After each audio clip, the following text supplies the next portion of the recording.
For me, your most powerful wealth building tool is your income. And when you don't have any debt, you've eliminated the vast majority of risk, and you've freed up this cash flow to build wealth.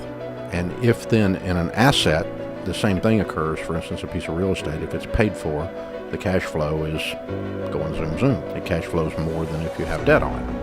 You don't have a payment. So you've increased your cash flow, you've lowered your risk, you've been out of debt. And so mathematically, and I've proven it in my personal life, and tens of millions of people have proven it, becoming baby steps millionaires, that, go on that path. So that's a principle for me that falls kind of like, it's the law of gravity. Mm-hmm. You can either like it or not like it, but it's still a law. It's still, that's just, so no, I'm not changing that. That one's not mine.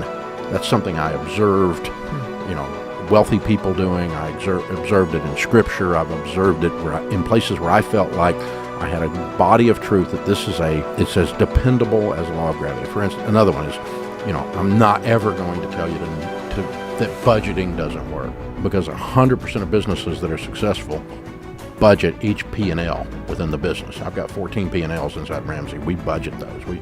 Not because I'm Dave Ramsey, but because that's how you run a freaking business.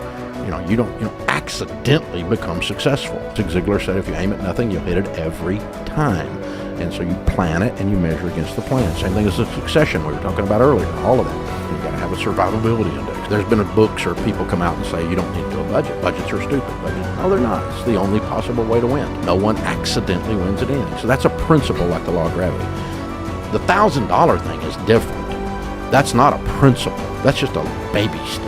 And we could change it if we wanted to. But if someone says, well, $1,000 is not enough, well, of course it's not enough. It wasn't enough when I put it in place 20 years ago. It wasn't intended to be enough. We're not saying $1,000 emergency fund is adequate. It's more adequate than zero, and it makes you a little bit scared because you only have $1,000, so you get your butt in gear and get out of debt in baby step 2 using the debt snowball. Then I did my job. It's not supposed to be adequate, and so it needs to be inflation adjusted. Well, inflation adjusted means that it was adequate. No, it's not adequate. 3 to 6 months of expenses is a proper emergency fund. That's baby step 3 after you're out of debt. That's adequate. And that automatically adjusts because the way the formula is. It inflation adjusts or whatever. 3 to 6 months of expenses are different today than they were when I started teaching it 25 years ago. But the formula, inflation adjusts, right? The $1,000 was never meant to be adequate. It's meant to be inadequate to get you off the couch and get you go get out of debt. People that follow the Total Money Makeover baby steps for financial peace, they're out of debt, not counting their house, on average 18, 24 months. That's your risk window for living off $1,000. It's not like I'm saying for the rest of your life you should only have $1,000. That's not how this works. The way it works is we're trying to get to 3 to 6 months of expenses. That does inflation adjust. 15% of your income going into retirement. 5 doesn't have a formula. Put money for your kids' college.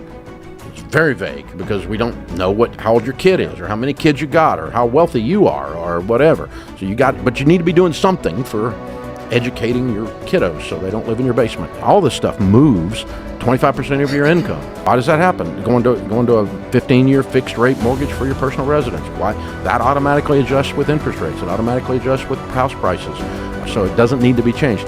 If you put more than that in, you're still going to have squeezed your disposable income. You still don't have the margin to invest, the margin to be generous, the margin to buy a couch. So you put the stupid thing on 90 days same as cash, and then you wonder why your butt's in debt because you didn't keep margin in your budget. That's why. These are basic things, but they're all formula-based except the $1,000, and I never intended it to be adequate.